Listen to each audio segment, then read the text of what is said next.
Dan untuk mengelaborasinya kami telah terhubung melalui sambungan Zoom dengan juru bicara vaksinasi COVID-19 Kementerian Kesehatan, Siti Nadia Tarmizi. Selamat sore, Dokter Nadia. Selamat sore, Mbak Rifana. Oke, Dokter Nadia, ini sangat mengkhawatirkan informasi yang beredar di masyarakat ataupun di berita-berita di luar negeri bahwa kasus mafia vaksin COVID-19 di dunia sudah terbongkar. Tentu ini sangat mengkhawatirkan sekali lagi bagi masyarakat di tanah air. Bagaimana kemudian langkah antisipasi dari Kemenkes agar vaksin palsu tidak masuk ke tanah air, Dokter Nadia? Ya, yang pertama adalah kita ketahui ya dari terbongkarnya sindikat tersebut dan melalui jaringan Interpol, kita sudah mengetahui bahwa aparat hukum kita yaitu kepolisian sudah bersiap-siap mengambil langkah-langkah yang nanti diperlukan untuk mencegah terjadinya peredaran vaksin palsu di Indonesia ini. Nah, dari kita sendiri memang kita sudah dari awal mengantisipasi supaya vaksin palsu ini tidak beredar ya. Yang pertama adalah kita tahu bahwa vaksin yang kita berikan pada saat pelaksanaan vaksinasi COVID-19 itu memiliki barcode pada setiap vial vaksin, baik yang satuan maupun yang multidosis ya. Nah, jadi dengan adanya barcode tersebut dan barcode tersebut dicatat pada setiap orang yang menerima vaksin sehingga dipastikan kalau nanti ada vaksin palsu ataupun ada kejadian ikutan pasca imunisasi itu dengan mudah untuk melacaknya. Nah, dengan barcode ini pun Bio Farma juga dapat melakukan pelacakan terkait sampai sejauh mana vaksin ini terdistribusi dan kemudian dengan barcode ini tentunya kita bisa memastikan ya bahwa vaksin yang kita gunakan itu benar-benar vaksin yang asli. Yang kedua adalah dengan adanya Bio Farma sebagai importir dan distributor tunggal, ini lebih memastikan tentunya bahwa semua vaksin ini berasal dari sumber yang sama. Nah, hal-hal ini tentunya yang menjadi upaya-upaya mitigasi kita untuk bisa mencegah beredarnya vaksin palsu di negara kita ini. Oke, Dokter Nadia, Kementerian Kesehatan sudah berkoordinasi dengan aparat kepolisian, dengan Polri untuk mencegah ataupun mengantisipasi masuknya vaksin palsu ke tanah air. Kemudian sudah ada barcode yang diterapkan untuk setiap dosis vaksin, tapi tetap saja masyarakat ini khawatir bagaimana kemudian bisa memastikan, Kemenkes bisa memastikan bahwa vaksin Sinovac dan juga AstraZeneca ataupun vaksin-vaksin lain yang masuk ke tanah air itu adalah vaksin yang asli begitu. Ya, jadi kita tahu bahwa di dalam peraturan presiden serta juga peraturan Menteri Kesehatan kita sudah menunjuk ya Bio Farma itu sebagai tentunya importir tunggal. Jadi Farma adalah penyedia untuk vaksin yang akan kita gunakan di dalam program, baik nanti untuk program pemerintah maupun untuk program vaksinasi gotong royong. Nah, tentunya dengan adanya Bio Farma dan tentunya didukung bersama dengan Kementerian Luar Negeri, ini akan memastikan bahwa proses penyediaan atau pembelian vaksin dari produsen vaksin di luar negeri ini betul-betul langsung kepada produsen yang memang memproduksi. Jadi bukan melalui distributor lah yang kita tidak tahu ya. Jadi ini yang upaya kita untuk memastikan bahwa dengan pengawalan juga dari Kementerian Luar Negeri dan juga bersama Bio Farma dengan satu-satunya Bio Farma sebagai penyedia atau untuk mendatangkan vaksin ini kita bisa memastikan sumbernya betul-betul asli. Oke, artinya satu pintu Kemenkes menunjuk Bio Farma, jadi tidak ada pintu-pintu lain begitu ya yang dibuka, Dokter Nadia, sehingga itu meminimalisasi adanya penjualan vaksin-vaksin lewat pintu-pintu lain begitu, Dokter Nadia? Betul, bersama tentunya pengawalan Kementerian Luar Negeri ya, karena ini juga merupakan salah satu upaya kita memastikan bahwa vaksin yang kita dapat ini adalah betul-betul vaksin asli. Oke, tapi meskipun sudah lewat satu pintu, berdasarkan informasi bahwa marak penjualan vaksin palsu ini terjadi di dark web ataupun situs-situs gelap dan penjualannya melalui transaksi uang kripto ataupun Bitcoin. Itu bagaimana kemudian mengantisipasinya? Karena kita akan sangat sulit sekali untuk bisa memantau semua aktivitas yang ada di dark web tersebut, Dokter Nadia. Ya, ini artinya kita membutuhkan masyarakat juga untuk memahami ya bahwa pembelian vaksin melalui jalur-jalur tersebut bukan merupakan jalur resmi ya. Karena kita tahu sebenarnya di seluruh dunia ini kebutuhan vaksinnya sangat luar biasa.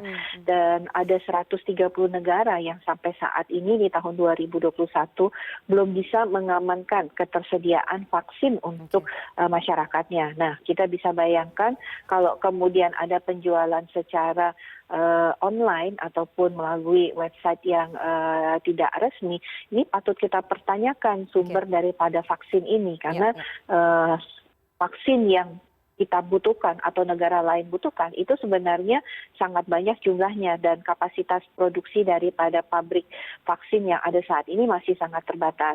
Nah, tentunya kami mengharapkan kepada masyarakat karena pemerintah sudah menjamin bahwa akan tersedia 181,5 juta vaksin yang akan kita gunakan untuk memvaksinasi seluruh sasaran tersebut. Jadi tidak perlu mencari vaksin di luar dari vaksin yang memang sudah ditentukan oleh pemerintah, baik itu melalui vaksinasi pemerintah maupun vaksinasi gotong royong. Kita hanya waktu saja ya yang akan tentunya membuat bahwa kita semua ini akan mendapatkan vaksinasi karena tadi jaminan bahwa vaksin ini akan tersedia untuk kita semua, tetapi tentunya kita harus bersabar karena memang ada prioritas-prioritas dan tahapan-tahapan pemberian vaksin karena semua penyediaan vaksin ini membutuhkan proses dan kita akan selesaikan vaksinasi ini kepada 181,5 juta sampai dengan Desember 2021. Jadi masyarakat untuk bersabar, tidak perlu berebutan, bahkan kemudian mencoba untuk mendapatkan vaksin ini melalui jalur-jalur yang tidak resmi. Oke, artinya meskipun dosis vaksinnya ini terbatas dan diprioritaskan untuk masyarakat-masyarakat ataupun tahapan-tahapan yang sudah ditetapkan oleh pemerintah, masyarakat umum jangan kemudian tergiur untuk mencari vaksin di tempat-tempat ataupun di pintu-pintu yang tidak direkomendasikan oleh pemerintah seperti yang tadi Dokter Nadia sebutkan. Nah, tentu saja kalau kita lihat ini semakin menyulitkan program vaksinasi nasional dari pemerintah tidak Dokter Nadia, karena sebelum ada informasi vaksin palsu berdasarkan hasil survei, ternyata banyak sekali masyarakat, ada 41% masyarakat yang menolak untuk divaksin, muncul narasi anti vaksin di media sosial. Dengan adanya kasus vaksin palsu ini, apakah kemudian pemerintah semakin berat bebannya untuk bisa mensukseskan program vaksinasi nasional, Dokter Nadia? Ya, dengan tentunya adanya isu vaksin palsu ini akan tentunya memberikan isu yang negatif ya terhadap vaksin ini. Tapi kami selalu menyampaikan dan menghimbau kepada masyarakat ya bahwa vaksinasi COVID-19 ini adalah upaya kita bersama. Jadi memang tidak mungkin dilaksanakan oleh hanya sekelompok orang saja, tapi memang harus seluruh 181,5 juta penduduk yang menjadi sasaran yang berada di usia lebih dari 18 tahun itu untuk mendapatkan vaksin.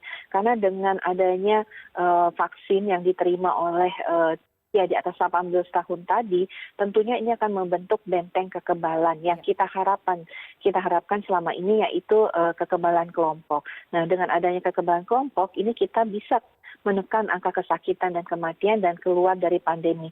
Jadi memang tidak bisa dilakukan oleh sekelompok atau sebagian orang saja, tetapi memang harus seluruhnya sasaran ini mau divaksinasi dan edukasi terus-menerus dan kemudian juga pemahaman-pemahaman, keteladanan-keteladanan tentang vaksin ini terus-menerus kita lakukan untuk supaya masyarakat memahami tentang pentingnya vaksin ini. Oke, terakhir Dokter Nadia, ini berbeda dari vaksin tapi kami mendapatkan informasi yang fresh from the oven. Saya harus konfirmasi kepada Anda bahwa Menkes mengumumkan 4 kasus COVID-19 varian baru di Kalsel, Balikpapan, Palembang dan juga Medan untuk kasus varian baru B117 dari Inggris.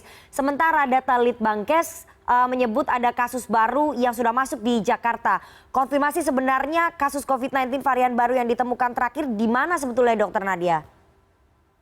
Ya, dari data per kemarin yang kami terima dari Badan Litbangkes, bahwa memang saat ini sudah ada 6 kasus dengan varian B117 yang ditemukan di Indonesia dari spesimen PCR yang positif ya. Jadi memang mereka adalah kasus COVID-19 yang positif, yang kemudian spesimennya ini dilanjutkan pemeriksaannya untuk pemeriksaan surveillance mutasi genetik dari virus COVID-19. Nah, 6 kasus ini, 2 sudah kita ketahui, kita umumkan pada tanggal 2 Maret ya 2021, dan 4 lagi yang seperti tadi sudah disampaikan, kita dapatkan di Provinsi Sumatera Utara, kemudian Sumatera Selatan, Kalimantan Selatan, dan Kalimantan Timur. Jadi 4 tambahan baru ini yang sudah kita temukan dari hasil surveillance dan pemeriksaan yang kita sebut sebagai whole genome sequencing. Oke, itu tadi penjelasan terkini dari Dr. Siti Nadia Tarmizi. Sekali lagi masyarakat mohon bersabar, meskipun dosis vaksin kita terbatas, tapi masyarakat jangan sampai tergiur untuk bisa membeli vaksin yang di dark web ataupun di situs-situs gelap. Bersabar menunggu jatah vaksinasi yang sudah diberikan oleh pemerintah dari program vaksinasi nasional ataupun di program vaksinasi gotong royong. Terima kasih sekali Dr. Siti Nadia Tarmizi, juru bicara vaksinasi COVID-19 Kementerian Kesehatan, atas waktunya kepada CNN Indonesia Newsroom sore hari ini.